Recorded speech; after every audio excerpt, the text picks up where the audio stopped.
আলহামদুলিল্লাহ ফাইনালি আমাদের গরুটা কেনা হয়েছে। গরুটা কেনা হয়েছে বৃহস্পতিবার বিকালে। আজকে যেহেতু জুম্মাবার, শুক্রবার, তো আজকে তো সৌদিতে ঈদ হচ্ছে, বাংলাদেশে আগামীকালকে ঈদ, শনিবারে ঈদ।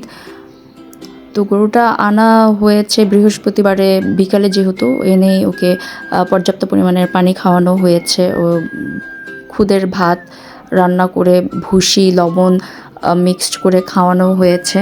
তো সারা রাত ছিল, সকালে আব্বু আবার ওকে বাহিরে এনে এরকম বেঁধে দিয়েছে। তো সকাল থেকে যেহেতু আজকে বৃষ্টি হচ্ছে, গরুটাকে বৃষ্টিতে ভিজানোই হয়েছে, ভিজেছে আর কি।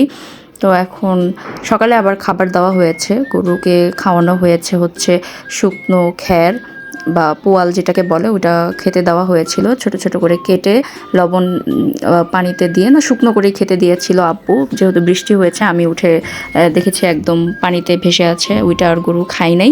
এখন দুপুরে আব্বু আবার ওকে খেতে দিয়েছে ভুসির সাথে ভাতের মাড় লবণ মিশিয়ে বানিয়ে দিয়েছে। এখন খাচ্ছে, যেহেতু ওর অনেক ক্ষুধা পেটে, এখন ভালো মতো করে খাচ্ছে। আর এই তো গরুটা চার সাইড ঘুরে দেখালাম। গরুটা মাশাল্লাহ শান্ত আছে, খুব বেশি জ্বালাচ্ছে না, ওর মতো করেই আছে, খাচ্ছে।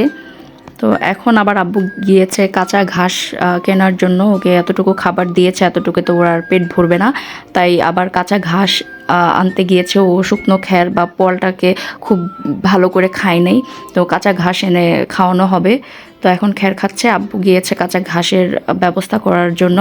আর আহিল মাশাল্লাহ গরুটাকে এত যত্ন করছে, ও একটুও ভয় পাচ্ছে না, গরুটাকে আদর করছে, মাথায় হাত বুলিয়ে দিচ্ছে, খাবার খেতে দিচ্ছে। তো আমার ছেলেটা মানে কালকে রাত থেকে গরুটার পিছনে লেগে আছে, কাজে ব্যস্ত আর কি। আর যেহেতু বললামই বৃষ্টি হয়েছে, চারপাশে একদম বৃষ্টির পানি জমে আছে।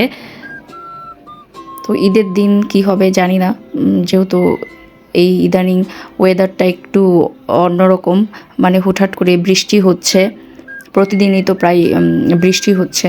তো ঈদের দিন কি হয় বলতে পারছি না। তো এই তো আবার আব্বু যে বললামই তো কাঁচা ঘাস এনে খেতে দিচ্ছে, এখন কাঁচা ঘাস খাওয়ানো হচ্ছে। আর গরুটাকে সন্ধ্যার পর মানে রাতে আর কোনো খাবার দেওয়া হবে না। তো সারাদিনই যতটুকু পারি খাওয়ানোর চেষ্টা করছি।